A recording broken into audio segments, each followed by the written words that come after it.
kita memimpikan murid-murid yang bagian menurut terutama SMP itu mempunyai mental yang luar biasa. mental luar biasa. Karena mungkin dia akan bersaing di dunia industri atau perusahaan yang memang isinya lain.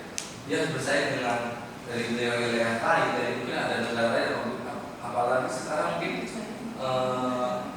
dari luar negeri pun banyak sudah saingan mentalnya mungkin harus itu mimpi kita ya, punya murid-murid yang luar biasa ini. Ya, denger ini kalau udah lulusan nih ya.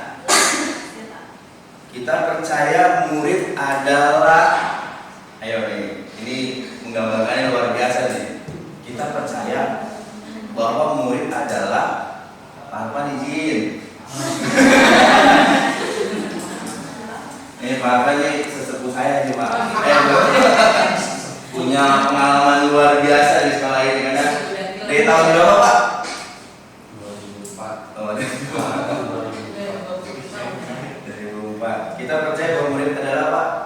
Kita percaya bahwa murid adalah harapan orang tua.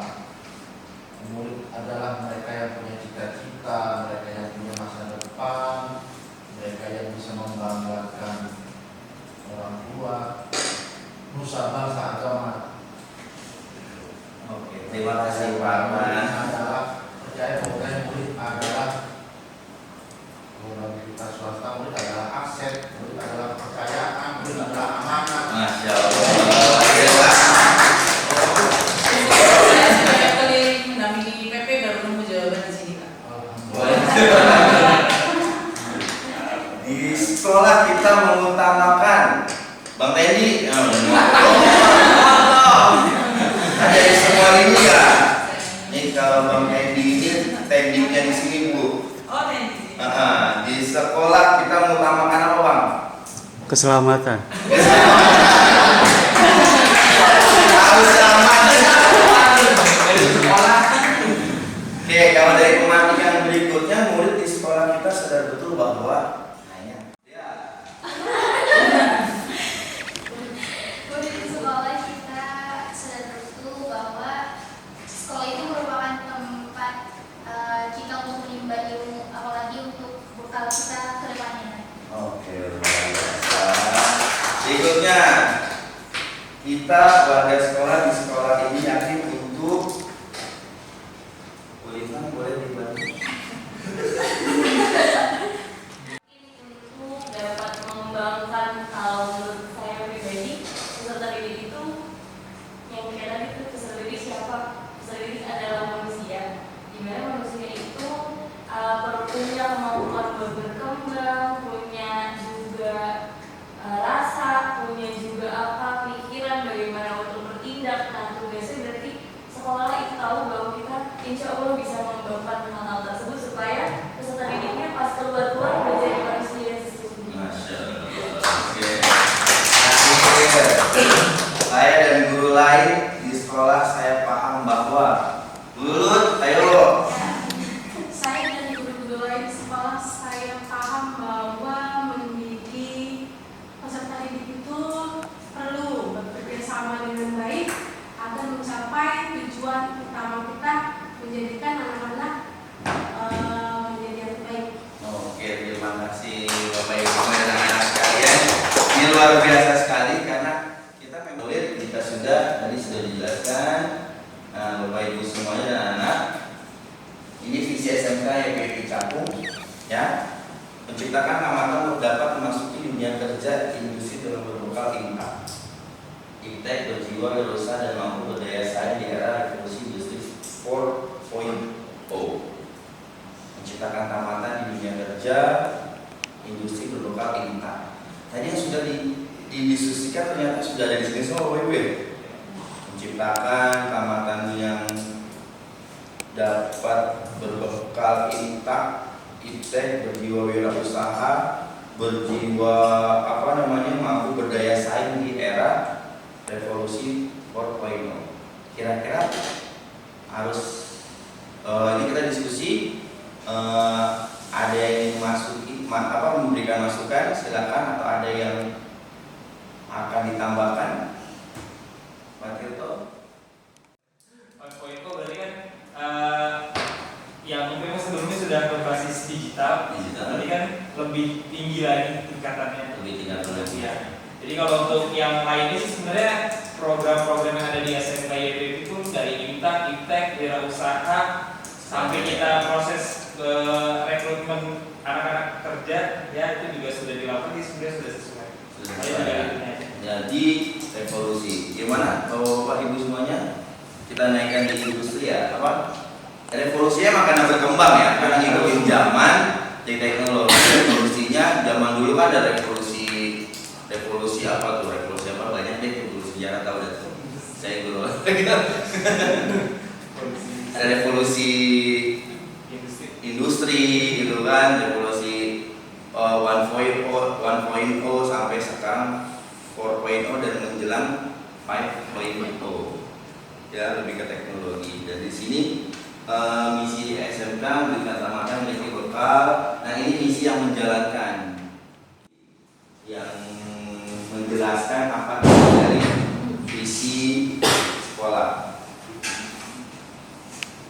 Oke, dari visi misi yang tadi sudah ada, kita akan mendiskusikan apakah dari visi yang sudah ada ini sudah berjalan atau berpihak pada murid atau belum. Jika memang sudah, nanti tadi kita tambahkan lagi program-programnya.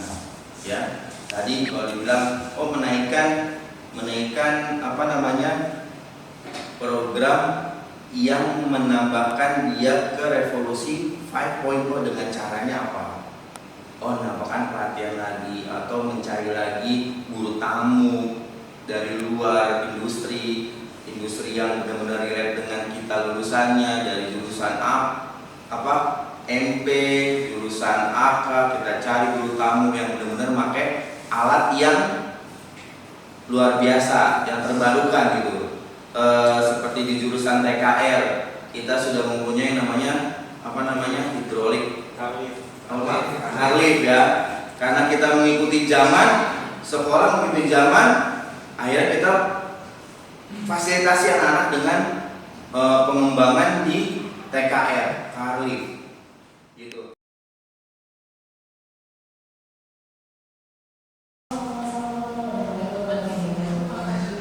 Oke, bismillahirrahmanirrahim. Assalamualaikum warahmatullahi wabarakatuh. Selamat siang semuanya. Sehat semuanya. Alhamdulillah baik. Kita harus memberikan aura positif untuk sehari-harian kita karena kita di sini akan berbagi pengalaman mengenai penerapan pengalaman budaya positif. Izinkan saya di sini peserta CGP angkatan 9 ingin memaparkan budaya positif yang insya Allah nantinya bermanfaat untuk di sekolah kita. Bapak Ibu semuanya, kenapa budaya positif itu harus dibuat?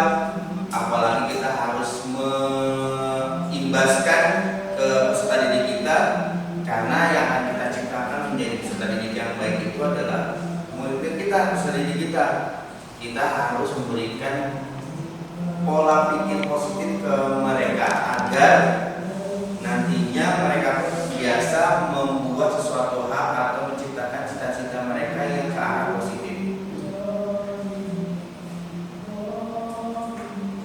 Dari konsep inti budaya positif ada 8. Yang pertama, perubahan paradigma belajar, disiplin positif, nilai-nilai kebajikan, kebutuhan dasar manusia, motivasi perilaku manusia, posisi kontrol guru, keyakinan kelas, dan segitiga restitusi. Dari 8 ini nanti kita akan bahas, dan jika nanti akan ada pertanyaan silakan dengan kita buat setujuan. Jika akan ditanyakan silakan angkat tangan terlebih dahulu dan ingin ditanyakan. Jadi semua ini adalah membuat atau proses poin-poin yang dimana kita menciptakan hal positif khusus buat diri kita dan umumnya buat lingkungan kita. Kita sebagai bapak ibu guru otomatis buat siapa? peserta didik kita. Bagaimana kita anak-anak menciptakan anak-anak kita yang positif pola pikirnya. Di dalam kelas kita, bagaimana di dalam kelas kita itu terjadi situasional atau pemikiran positif, jadi jauh dari hal-hal yang kelasnya berantakan, kelasnya yang tidak teratur, kelasnya yang susah diatur. Disinilah poin-poin yang ada di sini. Oke. Pembelajaran dengan paradigma baru. Di sini dibahas pembelajaran dengan paradigma baru merupakan pembelajaran yang dirancang berdasarkan prinsip pembelajaran berdiferensiasi. Nah, hal baru nih, berdiferensiasi, apalagi yang ada di kurikulum Merdeka. Sehingga para peserta didik belajar sesuai kebutuhannya berdasarkan tahap perkembangan sesuai teori psikologi modern untuk mewujudkan profil pelajar Pancasila. Di sini profil pelajar Pancasila ada berapa? 6. 1. Bertakwa pada Tuhan Yang Maha Esa, berkebinekaan global, bergotong royong, kreatif, bernalar kritis, mandiri. Paradigma baru inilah yang menciptakan hal positif untuk peserta didik kita di kurikulum baru ini, yaitu di kurikulum Merdeka atau terkenalnya adalah Merdeka Belajar. Kita di sini dituntut pembelajaran yang berdiferensiasi, yang sesuai dengan kodrat alamnya masing-masing, kodrat zamannya masing-masing, mengetahui karakter peserta didiknya masing-masing. Yang itu disebut adalah pembelajaran berdiferensiasi. Akhirnya sesuai dengan kebutuhan berdasarkan tahap perkembangan sesuai teori psikologi modern untuk mewujudkan profil pelajar Pancasila. Inilah pembelajaran dengan paradigma baru. Ada perubahan. Tadinya kita tidak tahu apa itu kurikulum Merdeka atau profil pelajar Pancasila. Oke, miskonsepsi tentang teori kontrol. Ada 4, yaitu ilusi guru mengontrol murid, ilusi bahwa orang dewasa berhak memaksa, ilusi bahwa semua penguatan positif efektif dan bermanfaat, ilusi bahwa kritik dan membuat rasa bersalah mampu menguatkan karakter.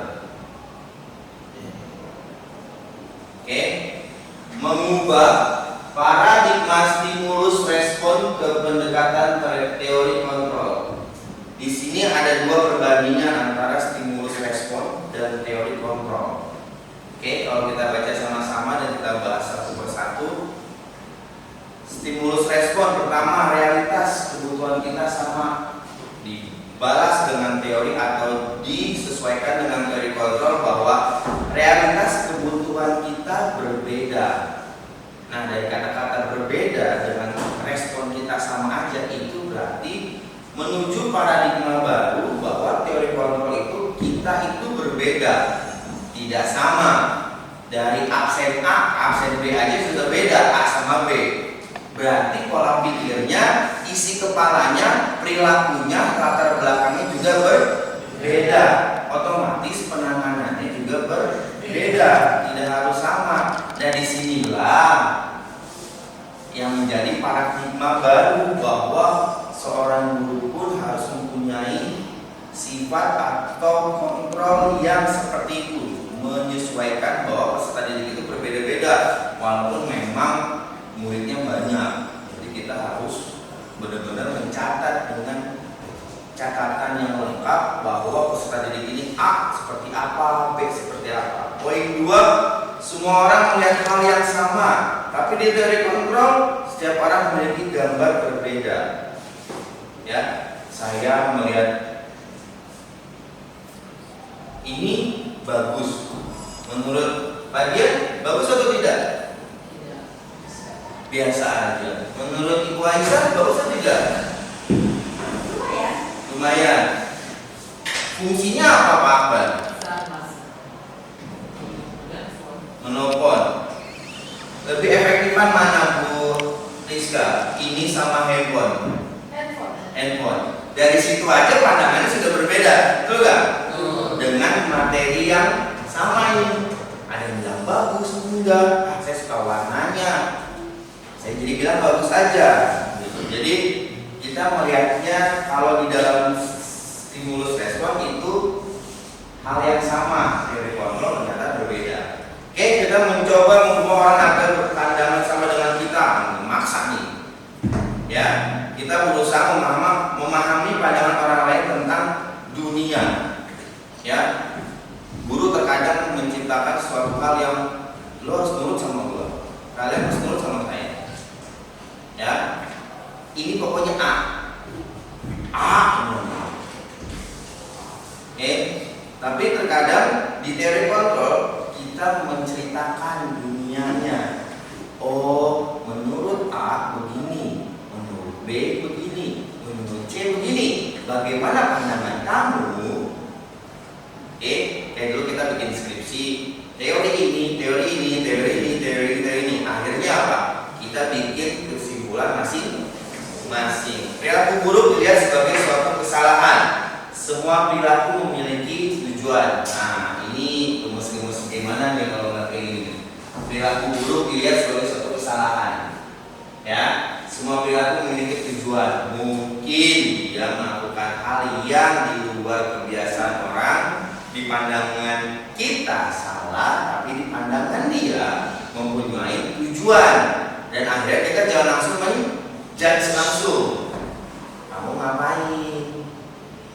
Ya, biasanya kan ada guru tuh, ya, udah olahraga tuh, pada orang suka teriak, ada, woi ngapain gitu kan? Tidak nanya dulu. Bukan begitu Pak Tito? Ya, apalagi di kelas gitu kan. Di kelas ini satu nggak ngerjain PR, semuanya salah, ya kan? Akhirnya dihukum semuanya. Oke, berikutnya orang lain bisa mengontrol saya, hanya Anda yang bisa mengontrol diri Anda. Oke, di sini kita ciptakan kalau kita lah yang mengontrol diri kita sendiri. Saya bisa mengontrol orang lain, Anda tidak bisa mengontrol orang lain. Saya tidak bisa mengontrol kamu. Mereka bebas masih jalan-jalan, tapi kita mengarahkan, menuntun. Ini baik loh, ini enggak loh. Oke. Model berpikir menang atau kalah. Model berpikir menang-menang. Nah, di sini di poin terakhir, model berpikir menang kalah. Kalau di stimulus respon itu ada model berpikir menang kalah. Jadi sepertinya itu kayak kompetisi gitu. Tapi dalam belajar itu adalah apa namanya?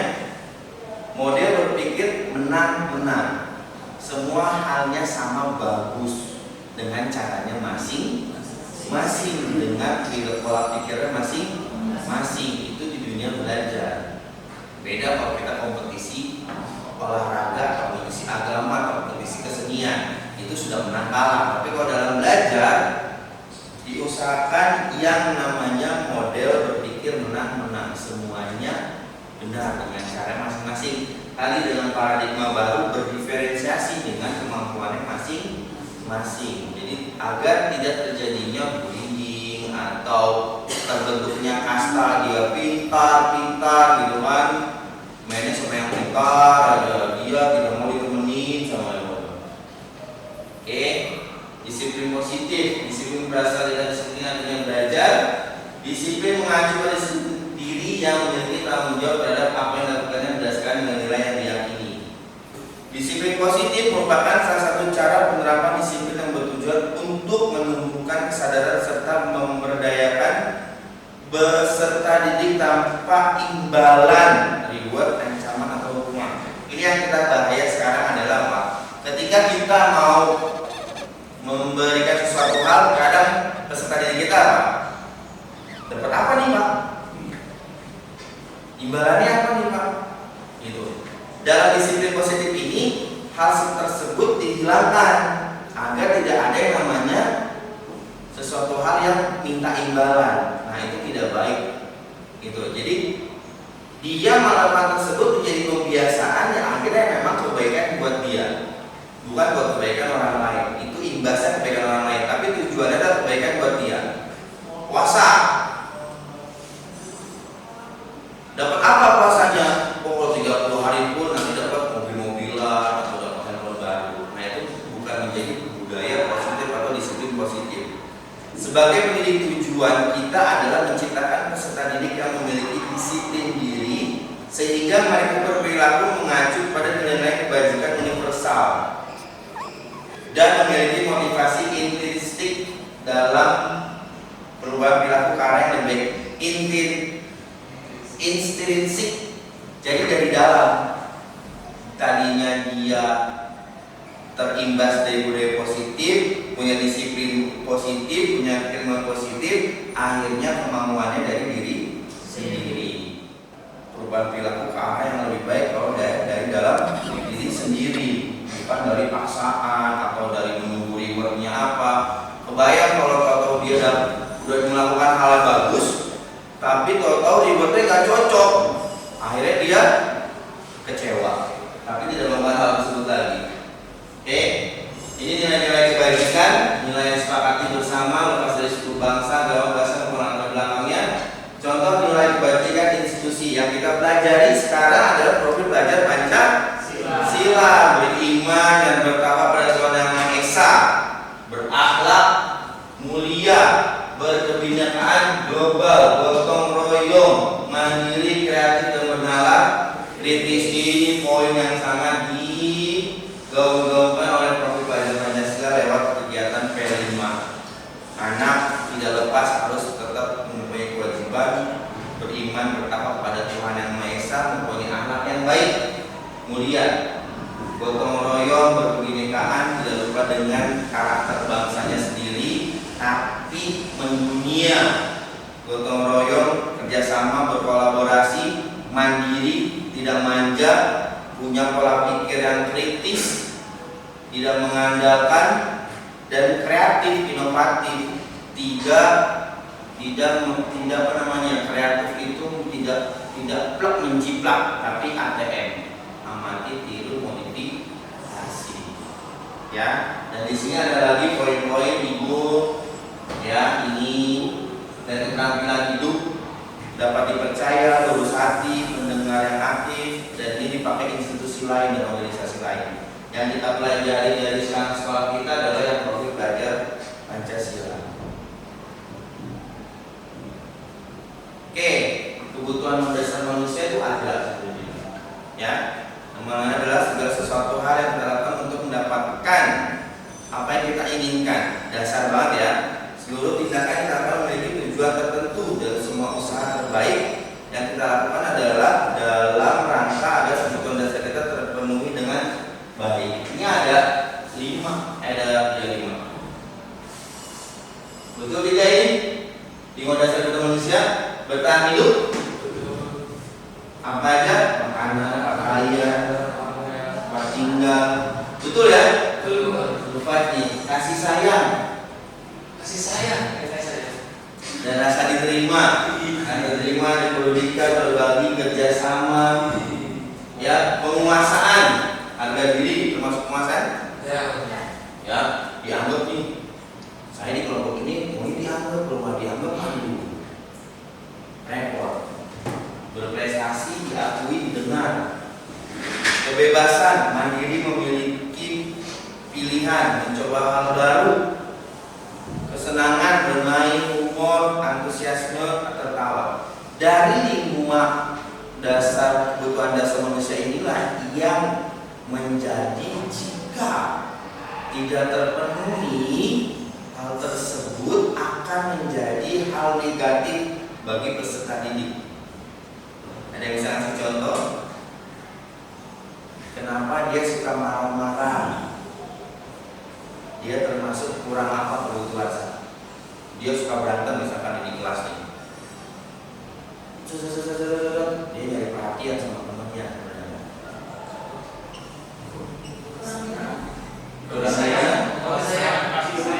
Kurang kasih sayang. Disinilah yang kita tangkap. Kita tanya anaknya, kamu kenapa? Ya, sebisa mungkin dalam hal positif ini tidak langsung yang diapain. Diomelin, apa tuh datang diplok gitu kan? Tidak boleh. Tapi langsung diapain dulu? Ditanya dulu dari kebutuhan mereka ini nih, apa nih? Misalkan dia lagi mencoba untuk memimpin, ya kan, mau diakui, tapi tahu-tahu tidak didengar sama teman-temannya, ya kan? Akhirnya dia apa? Emosi, malah diejek sama teman-temannya. Akhirnya apa? Berantem. Akhirnya dari sinilah menguat di kebutuhan dia, jiwa dia dalam kebutuhan dasar penguasaan dia tuh tidak didengar. Akhirnya berantem. Kita kulik, kita cari masalahnya di mana. Disinilah dasar kebutuhan manusia yang jika terpenuhi dia aman-aman aja. Ya, motivasi, maaf nih, pengen dari ekstrinsik untuk menghindari ketidaknyamanan atau hukuman, untuk mendapatkan imbalan atau penghargaan dari orang lain, betul gak? Motivasi perilaku manusia kalau dari luar tuh untuk menghindari hukuman. Saya memang ini biar dapat hukuman ini. Ya, aneh kayak gitu ya. Apa enggak? Biar dapat imbalan. Ya udah deh, saya melakukan ini biar dapat imbalan itu bukan ganti uang ya, misalkan dapat ujian dari guru, cuma dapat dari doang, bukan karena emang ya udah emang kebiasaan saya begini gitu. Ya udah emang saya biasa datang jam 6, ya udah jam 6 tanpa harus saya pengen biar dilihat sama si itu nih gitu. Ya kan, biar dilihat sama Abang Gani gitu kan jam 6 sah, apa cintaan. Tapi emang udah. Oke, ada dua, ya kan, tadi ekstrinsik kedua, yang kedua adalah motivasi intrinsik untuk menjadi orang yang mereka inginkan dan menghargai diri sendiri dengan nilai-nilai yang mereka percaya. Jadi dia orang tersebut percaya itu merupakan hal positif dan dia menghargai dirinya sendiri tanpa adanya tadi ujian atau imbalan, ya, bedanya itu. Baik dua-duanya kadang baik, tapi kalau berlebihan yang dari ekstrinsik itu yang bahaya. Jadi nanti tidak dapat akhirnya kecewa.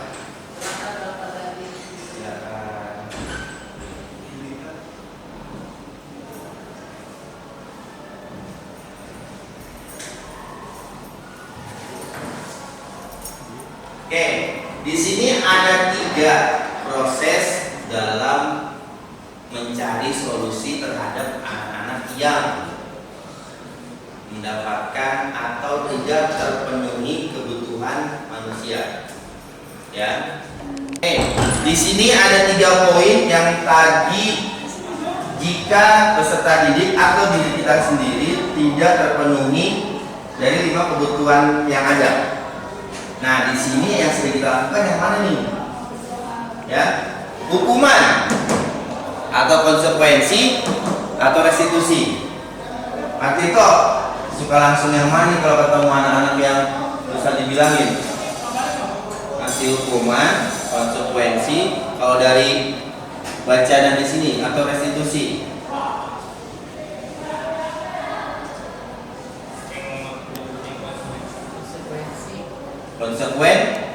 Konsekuensi. Oke, coba kita bahas satu-satu. Hukuman tidak terencana atau tiba-tiba. Murid tidak tahu apa-apa yang akan terjadi, dilibatkan. Bersifat satu arah, berupa hukuman fisik. Tidak ada sangkut pautannya dengan apa yang dilakukan atau pelajaran. Gua menjadi bahasa Inggris, lari. Ada nggak sangkut pautannya bahasa Inggris? Tidak ada. Satu arah. Terencana? Tidak. Itu hukuman. Ya. Lambat. Ya. Langsung pulang misalkan. Kalau emang itu terencana, berarti dia ada di konsekuensi. Konsekuensi apa? Terencana, disepakati, ada keyakinan dulu, ada info dulu, ya kan? Murid tetap dibuat tidak nyaman karena pulang. Itu konsekuensi. Memang sudah terjadi namanya apa? Deal-dealan istilahnya. Ya, persetujuan. Tapi tetap dibikin muridnya tidak nyaman. Sikap guru selalu memonitor murid. Betul. Monitor mana nih yang anak yang bersalah sama enggak, diapalin anak-anaknya. Ketiga, restitusi. Proses menciptakan kondisi bagi murid untuk memperbaiki kesalahan. Dua, proses kolaboratif yang mengajarkan murid untuk mencari solusi sendiri. Misal, lambat datang ke sekolah. Restitusi ini tidak langsung dan hukum, enggak, tapi diajak bicara terlebih dahulu. Ya, kenapa lambatnya? Tapi nadanya pun bukan nada yang, "Woi, lambat-lambat," nah, gitu. Tapi nadanya yang pelan, yang berteman sama dia, ya, memperbaiki kesalahan. Tanya dia kenapa terlambat, ya. Hal tersebut bisa diulang-ulang, akhirnya mengajarkan murid untuk mencari solusi sendiri. Bagaimana yuk caranya supaya tidak terlambat yuk? Oh, bangun jam berapa? Bikin perjanjian. Jadi supaya tidak terlambat itu direstitusi. Ya, jadi memperbaiki kesalahan, tapi dia sendiri mencari solusinya. Dan dia mencari pola pikir sendiri bagaimana caranya supaya tidak mengulangi kesalahan. Oke, ini contoh penerapan 5 posisi dari beberapa katanya. Ada 5 kontrol buruk. 1 penghukum, 2 pembuat merasa bersalah, 3 sebagai teman, 4 pemantau, 5 seorang manajer. Kasus di sini, siswa tidak memakai atribut lengkap saat upacara bendera. Kata si penghukum, guru penghukum nih, dia memberikan hukuman kepada siswanya. Hormat pada bendera selama 1 jam. Oh, satu arah, tidak terencana, menyakiti peserta didik 1 jam. Kata si pembuat merasa bersalah, berapa kali Bapak harus memberitahu kamu? Kamu selalu saja mengecewakan Bapak. Jadi membuat kata-kata yang si anak itu merasa bersalah. Kamu gimana sih nak? Kok begitu terus? Kamu gak kasihan sama Bapak? Kamu gak kasihan sama orang tua kamu? Yang kamu lakuin salah loh. Gitu. Jadi mereka membuat tuh memainkan psikologisnya mereka. Tidak harus yang langsung dar. Kita harus bermain peran sebagai teman. Cara main teman berarti kakaknya bagaimana? Nadanya lembut, tenang, flat. Ayo dong, ikuti aturan sekolah. Tolong bantu Bapak ya sekali ini aja. Kali ini gak apa-apa deh. Yang besok-besok jangan sampai berubah seperti lagi ya. Nadanya seperti teman. Harapan kita ya memang menjadi bagus, tapi kadang-kadang suka disepelekan sama anaknya. Pemantau, kamu sudah melanggar peraturan sekolah. Kamu tahu konsekuensinya? Nah, si pemantau tuh pakai sistem konsekuensi. Setelah upacara kamu beli atributnya, mau operasi dan jangan diulangi lagi. Tapi tetap ke arah dia membeli atributnya. Jadi terencana. Yang kita nggak pakai kacu, beli kacunya. Balik lagi ke sini, pakai kakinya. Besok nggak diulangi lagi. Manajer, apakah kamu tahu kesalahanmu? Ditanyakan. Dia lebih ke bijak banget. Kalau yang manajer, kira-kira bagaimana kamu perbaiki kesalahanmu? Jadi di manajer inilah, kalau di levelan SMA SMK ini sangat pas, karena kita tarik ulur. Kadang kita membuat dia merasa bersalah, menanyakan kesalahannya, tapi mencari solusi dia bagaimana supaya mencari solusinya sendiri bagi dia, buat dia. Di dalam budaya positif kita harus bikin keyakinan di kelas. Pernah nggak Bapak Ibu bikin keyakinan kelas di kelas? Ayo anak-anak, bagaimana kalau begini? Menurut kalian bagaimana? Bagus nggak? Kamu maunya bagaimana? Pernah nggak? Jadi tidak semena-mena kita bikin aturan. Akbar bikin, Pak Dia bikin, Bu Yaya bikin, ayo tulis. Ya. bersifat abstrak, berupa pernyataan universal, dibuat dalam pernyataan positif, jangan yang negatif, kata-kata keyakinan kelas. Sedikit saja agar mudah diingat. Misal, ayo, kalau bapak lagi ngajar, boleh nggak makan atau minum? Tulis. Boleh pak, yang penting tidak berantakan. Boleh pak, yang penting tidak mengganggu saat belajar. Setuju semuanya? Setuju. Kalau berantakan bagaimana? Kita rapikan pak. Kita langsung merapikan pak. Tidak boleh berantakan sampah sedikit pun. Tulis di situ, tempel di depan kelas.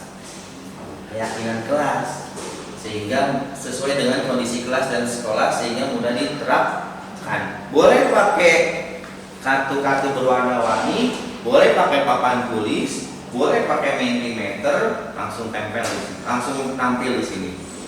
Oke, semua warga sekolah dilibatkan dalam membuat keyakinan kelas. Ini lebih seru karena nanti ketika nanti ada kesalahan, dia langsung diingatkan, ayo kamu buat apa kemarin. Oke.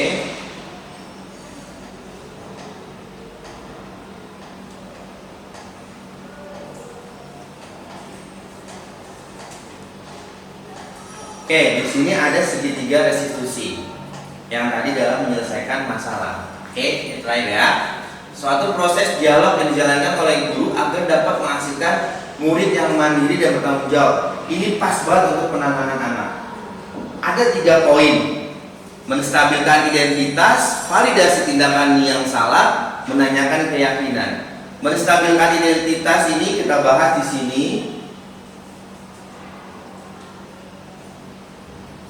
Oke. Jadi segitiga restitusi ini adalah tadi tahapan terakhir di sini.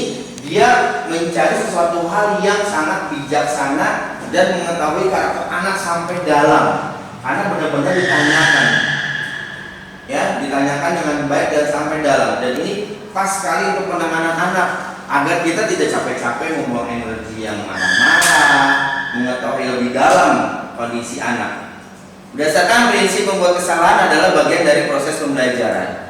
Berbuat salah itu wajar, tidak ada manusia yang sempurna. Jadi poin-poin ini gitu. Ibu bapak juga pernah melakukan kesalahan. Ibu bapak tidak mau mencari siapa yang salah, tapi ibu bapak ingin mencari solusi dari permasalahan ini. Kamu berhak merasa begitu. Jadi ketika anak itu ada masalah, kita tanyakan terlebih dahulu. Ayo, kamu bagaimana? Kamu kenapa melakukan hal tersebut? Tidak apa-apa, tenang aja. Bapak juga pernah melakukan kesalahan kok. Bapak juga bukan orang yang baik atau tidak pernah melakukan kesalahan. Kamu juga sama, tapi besok berubah ya. Itu menstabilkan identitas. Jadi mereka tidak merasa tertakut, tidak takut mulu, gitu kan? Jadi mereka tuh kita pancing supaya terbuka. Yang kedua, validasi tindakan yang salah. Validasi tindakan yang salah. Yang dilakukan salah, tapi kita valid apa yang mereka lakukan, kenapa itu salah. Kamu pasti punya alasan mengapa melawan hal itu, kita tanyakan. Padahal kamu bisa melakukan hal yang lebih buruk dari ini. Kamu patut bangga karena telah melindungi sesuatu yang penting buatmu. Kamu melakukannya karena mempertahankan sesuatu yang penting bagimu. Kita buat hal yang positif. Siapa tahu dia mau hal tersebut ada tujuannya. Tapi jika memang yang benar-benar tidak ada tujuan, ya itu pasti salah. Misal, dia berantem karena melindungi temannya yang dibully, tapi di posisi kita ngeliatnya dia berantem. Jadi sinilah kita cari. Tapi kalau emang dia benar-benar bergerombol tawuran, nah itu udah pasti valid salahnya. Gitu, ya. Kamu pasti punya alasan mengapa melakukan hal tersebut. Masih kita tanyakan, apa alasannya? Oh saya ini pak, sama siapa aja. Tetap kita cari masalahnya agar terungkap masalahnya. Di sini menanyakan keyakinan.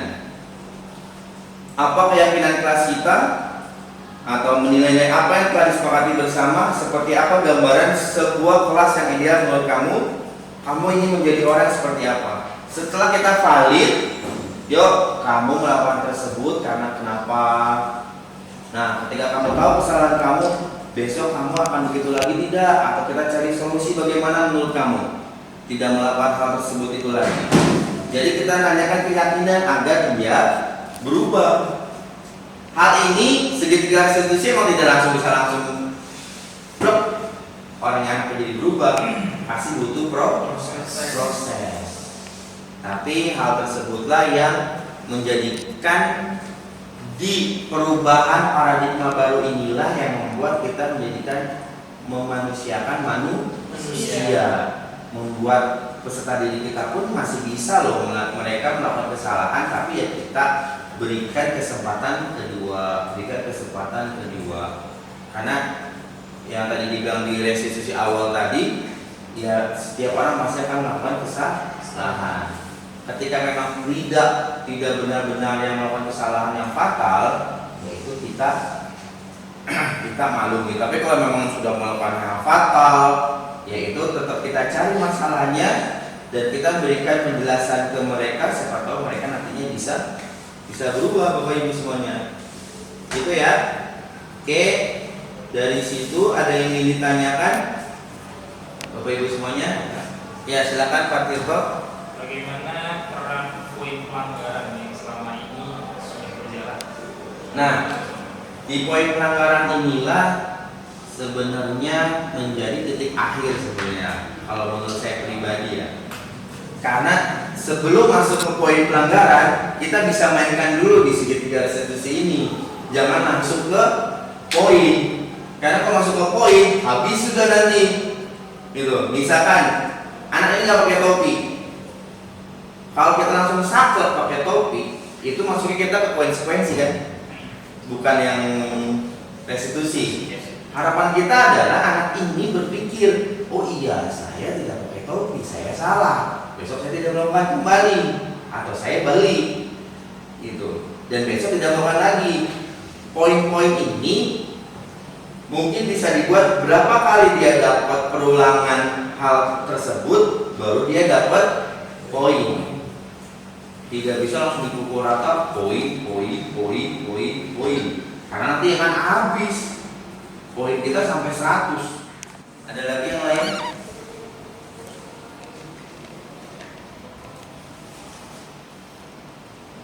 Cukup ya? Oke, itu tadi refleksinya dari saya.